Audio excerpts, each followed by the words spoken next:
Hola a todos, soy María. Bienvenidos a mi canal. Bienvenidos a Archivo Criminal. Muchísimas gracias por todo el cariño y apoyo que recibo de vuestra parte. Hoy os traigo un caso sucedido en México. Os invito a que me acompañéis a conocer los detalles de la historia y luego podéis dejar vuestros comentarios sobre el caso. Si el contenido os parece interesante e informativo, os pido que le deis a like, ya que de esta forma me estaríais ayudando. Sin más, vamos a dar comienzo al vídeo.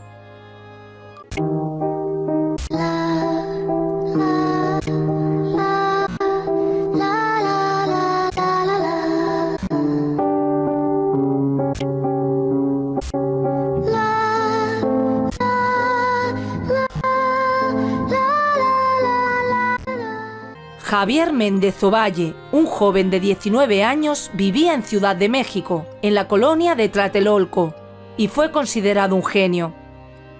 Era el mayor de dos hermanos. Su madre, Virginia Ovalle, era ama de casa y su padre era ingeniero, aunque algunas fuentes afirman que trabajaba como taxista. Javier era un alumno destacado en el Centro de Estudios Científicos y Tecnológicos 9 del Instituto Politécnico Nacional. Tocaba el piano, jugaba al fútbol americano, practicaba taekwondo. También hablaba inglés que aprendió en la escuela y alemán que le enseñaron unos amigos por internet. Pero no fue reconocido por nada de eso, sino por sus habilidades para la física y las matemáticas. En 2011, Javier obtuvo la medalla de oro en la Olimpiada Nacional de Física.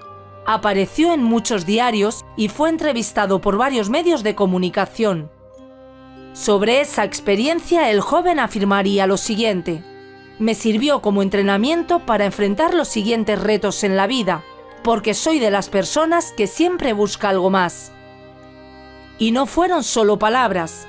Poco después, en 2012, Javier viajó a Estonia, donde representó a México en la Olimpiada Internacional de Física realizada en ese país, donde el joven se hizo con la medalla de bronce, superando a estudiantes de Hong Kong, Arabia Saudita y Canadá, entre otros.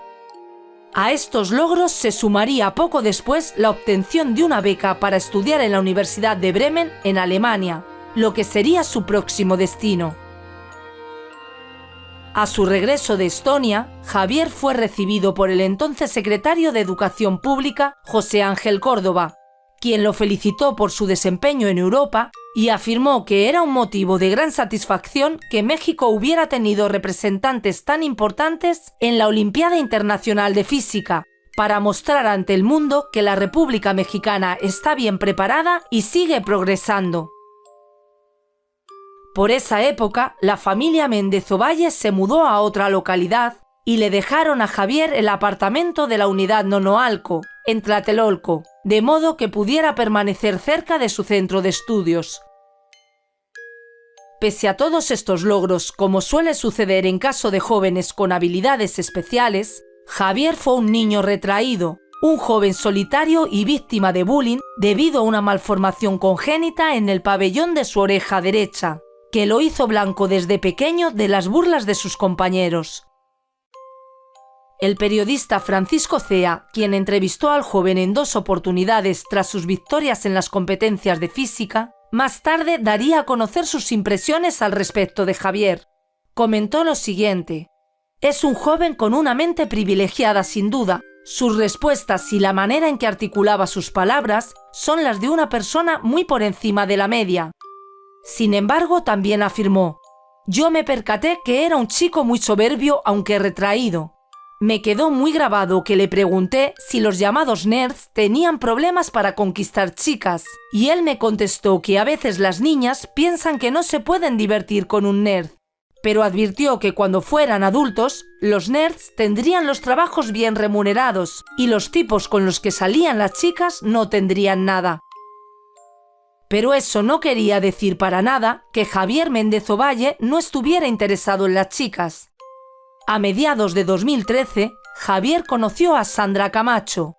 Los primeros contactos fueron en un grupo de amigos en Facebook, pero al poco tiempo comenzaron a tener conversaciones privadas fuera del grupo.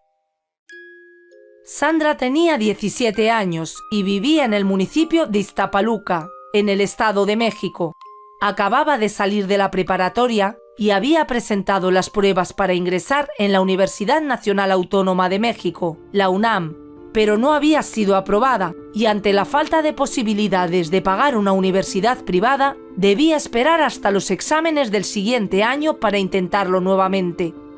Mientras tanto, estaba tratando de encontrar trabajo, pero tampoco tenía éxito con eso, aunque al parecer en realidad soñaba con ser modelo.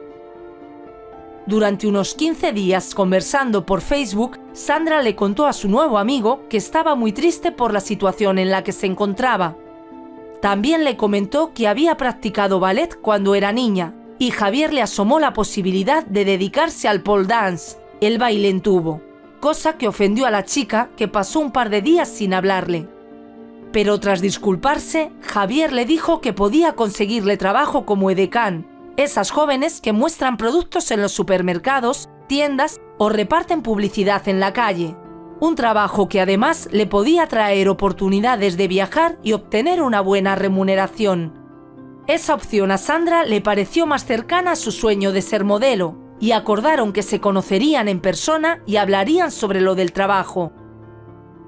Así, con esto en mente, el viernes 27 de junio de 2013, Sandra les dijo a sus padres que tenía que ir a comprar un libro, pero en realidad subió al transporte público con rumbo al Distrito Federal, y a las 4 de la tarde se encontró con Javier a las afueras de la estación del metro de Tlatelolco. Ese encuentro quedó registrado por las cámaras de seguridad vial, pero poco después nada más se supo de la joven. Cuando esa noche Sandra no apareció en su casa, obviamente su familia se alarmó. Como es lógico, se comunicaron con los amigos de su hija para ver si alguno de ellos tenía información del paradero de la joven, pero todo fue en vano, por lo que al día siguiente elaboraron unos carteles con la información y foto de Sandra y comenzaron a pegarlos por las calles de Ixtapaluca y a difundirlos a través de las redes sociales, con la esperanza de que alguien pudiera dar información sobre el paradero de la chica. Pero pasaban las horas y Sandra seguía sin aparecer, por lo que la denuncia fue interpuesta ante las autoridades. La mañana del domingo 30 de julio de 2013, vecinos de Tlatelolco se comunicaron con la policía, ya que en las escaleras de un edificio de la zona habían encontrado una bolsa negra de basura con una pierna humana dentro. De inmediato, las autoridades y los investigadores se hicieron presentes en el lugar y al revisar toda la zona en jardineras y depósitos de basura, encontraron por separado la otra pierna, cada uno de los brazos y finalmente el dorso con la cabeza de la víctima desconocida, una chica muy joven. Según las informaciones forenses, el rostro de la víctima presentaba golpes y moretones, el tronco mostraba piquetes, los cortes de los miembros habían sido cuidadosos y en el cuello se podía identificar un surco. Las autoridades no tardaron mucho en darse cuenta de que el cadáver encontrado se correspondía con la chica denunciada como desaparecida en Ixtapaluca. Al revisar el ordenador de la joven, los investigadores localizaron las conversaciones entre Sandra y Javier e identificaron la dirección IP del equipo del joven, y con ella la dirección del servicio de Internet. Era exactamente el conjunto residencial donde aparecieron los restos de la joven. Al entrar en el apartamento de Javier, las sospechas se confirmaron, pues se encontraron trazas de sangre y tejidos que se comprobaría pertenecían a la víctima. Sin embargo, no había el más mínimo rastro de su ocupante ni pistas de dónde podría encontrarse. Pero las investigaciones se iniciaron de inmediato contactando a la familia del joven genio, tras lo cual se giró incluso una orden de captura internacional a través de Interpol, ya que al parecer Javier tenía familia en Europa y se temió que pudiera salir del país. La policía contactó con los padres de Javier para ponerlos al tanto de las serias sospechas que existían en torno a su hijo, y el padre del joven lo llamó por teléfono. Sin decirle que se encontraba con las autoridades, el señor Méndez reprendió a su hijo y concertó una cita para encontrarse con él. A las autoridades les dijo que él mismo entregaría al joven. Aunque no encontró una fuente que lo explicara con claridad, todo parece señalar que las autoridades acompañaron al padre de Javier, o lo siguieron hasta el municipio de Tepozotlán en el Estado de México. Pero al parecer, el joven se percató de la presencia de los efectivos y emprendió la huida. Fue perseguido por los funcionarios policiales, pero Javier logró escabullirse entre la gente.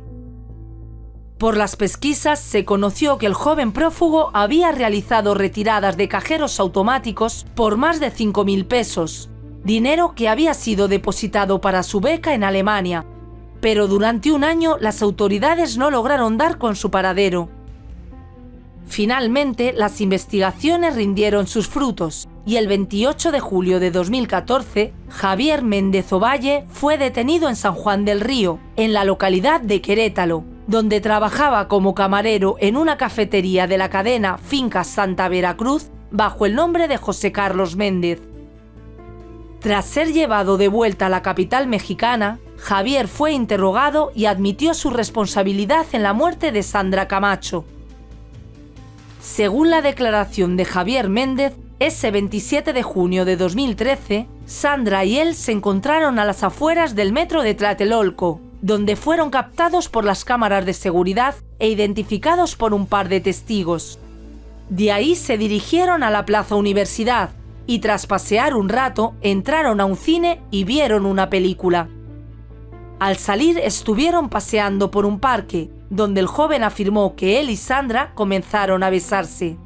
Javier contó que invitó a la joven a ir a su apartamento y ésta aceptó.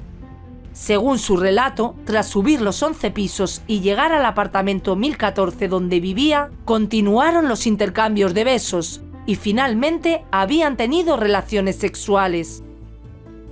Luego, Javier comenzó a contarle a Sandra que pronto se iría a vivir al extranjero, ya que había ganado una beca para estudiar en Alemania. Pero la chica no le creyó, miró las modestas condiciones de su apartamento y comenzó a reírse y decirle que estaba mintiendo. Javier se sintió ofendido y de inmediato fue a buscar sus medallas ganadas de las Olimpiadas de Física tanto en México como en Estonia. Pero aún así, Sandra continuaba riendo y burlándose sin creer lo que Javier le decía. La burla y la incredulidad dispararon algo en la mente de Javier, quien en su declaración afirmó: «Me bloqueé, no sabía qué hacer. Lo único que quería era callarla. Yo lo que quería era callarla». Por lo que atacó a Sandra, que al parecer intentó defenderse, pero el joven la superaba en fuerza. Le propinó un fuerte empujón que ocasionó una aparatosa caída y un golpe en la cabeza que el forense identificó como un traumatismo cráneoencefálico. La joven comenzó a gritar, pero Javier no se detuvo y la agarró por el cuello asfixiándola hasta acabar con su vida. Javier se enfrentó entonces a la necesidad de deshacerse del cadáver, pero era muy grande y pesado para bajarlo por los 11 pisos de escaleras sin ser visto por los vecinos, así que decidió cortarlo en pedazos.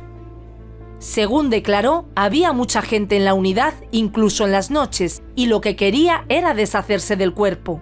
Así que fue a la cocina, tomó un cuchillo afilado y separó primero los brazos y luego las piernas del cadáver de la joven, colocando cada parte en una bolsa negra de basura y el tronco con la cabeza en una quinta bolsa. Luego relató que fue bajando las partes para deshacerse de ellas, colocándolas en distintas jardineras y contenedores de basura del conjunto residencial. Después subió al apartamento, limpió con cloro y desinfectante olor a pino usando su camiseta para hacerlo. Recogió todo lo mejor que pudo, tomó algunas pertenencias y escapó tras deshacerse también de la prenda usada en la limpieza. En alguno de los viajes que realizó para desaparecer el cuerpo, fue visto por un vecino que más tarde atestiguó que notó rasguños en la cara de Javier. Tras escapar, retiró dinero de un cajero automático y tras casi ser capturado, decidió alejarse más, trasladándose a San Juan del Río, Querétaro, un lugar al que de niño había viajado con sus padres y lo recordaba como un sitio tranquilo. Al principio alquiló un cuarto y por un tiempo se dedicó a leer sacando libros de una biblioteca municipal. En esa época también conoció a un hombre con quien podía conversar de temas que le interesaban y quien le enseñó algo de carpintería. Pero al terminársele el dinero, tuvo que buscar trabajo empleándose como camarero en varios locales. Javier contó que hizo buenas relaciones con sus compañeros de trabajo, pero no entabló una amistad con ninguno. Según comentó, no es que fuera creído, pero sus conversaciones no le interesaban mucho. En uno de esos locales, tras un año, fue encontrado y detenido por las autoridades. La fiscal Claudia Cañizo, ante la cual Javier realizó su confesión, afirmó más tarde a la prensa que tanto ella como los funcionarios policiales habían quedado impresionados con el joven. Según contó la funcionaria, se apasionaba en hablar de las teorías de la física, cómo fue su examen, dónde ganó el concurso de física. Habla mucho de cómo le gusta investigar, estudiar, resolver problemas. Sabe de pintura, de música. Cuando ganó las Olimpiadas de Física en Estonia, paseó por varios lugares de Europa y le apasionaba el tema de las pirámides, las de Egipto y las de Teotihuacán. Javier también había asegurado que tuvo varias relaciones sentimentales y sexuales con jóvenes de su edad, pero nada serio. El detenido dijo que había crecido en una familia normal, que su padre era ingeniero, y aunque no fue sobresaliente, fue un buen padre preocupado por su familia, que siempre les dio lo necesario y no recordaba haberlo visto llegar jamás borracho. Mientras que su madre era ama de casa y siempre se ocupó de atenderlo a él y a su hermano. La fiscal Cañizo resaltó que si bien durante el interrogatorio el joven llegó un momento en el que estaba anímica y físicamente agotado, siempre fue muy correcto, jamás perdió la compostura. Habló del acoso sufrido cuando era niño por el defecto en su oreja. Lloró cada vez que se refirió a su familia y al preguntarle si su hermano era como él, afirmó: «Espero que no sea como yo». Durante 2 días, Javier no solo fue entrevistado por representantes del Ministerio Público y agentes policiales de investigaciones, sino que también fue examinado por especialistas psicológicos de la Procuraduría General de Justicia del Distrito Federal. En el informe de estos exámenes se descartó la existencia de algún daño cerebral u orgánico que pudieran haber afectado su juicio llevándolo a cometer el crimen. Por otra parte, si bien Javier fue catalogado públicamente como un genio, las pericias psicológicas daban cuenta de que tenía una capacidad intelectual normal o término medio, pero una destacada capacidad de organización, planeación y observación. El estudio señalaba que el entorno familiar del joven fue poco gratificante, permisivo y sobreprotector, lo que le generó baja autoestima e inseguridad, por lo cual habría desarrollado la creencia de ser merecedor de atención y admiración, procurando ejercer poder y control sobre personas vulnerables, en particular figuras femeninas. Javier fue definido como egocéntrico, infantil, presentando conflictos con la autoridad y lo socialmente establecido, sensible al rechazo, y cuando no consigue lo que quiere, se torna irritable, impositivo, intimidante, impulsivo y agresivo. Adicionalmente, los expertos determinaron que Javier tenía una baja tolerancia ante la frustración, era poco asertivo ante situaciones tensionantes y cuando no sabía cómo proceder, se tornaba violento verbal y físicamente. Finalmente, el estudio señaló que Javier devaluaba la figura femenina, la cual solo veía como un medio para conseguir placer sexual. Tras haber confesado la autoría del crimen y realizarle todos los exámenes pertinentes, Javier Méndez fue enviado al reclusorio preventivo Varonil Norte.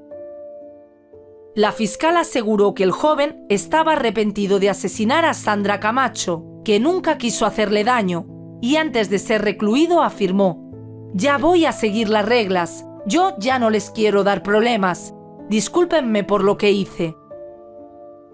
Finalmente, el 29 de mayo de 2017, el Tribunal Superior de Justicia de la Ciudad de México condenó a Javier Méndez Ovalle a 50 años de prisión por el delito de homicidio calificado de la joven Sandra Camacho de solo 17 años.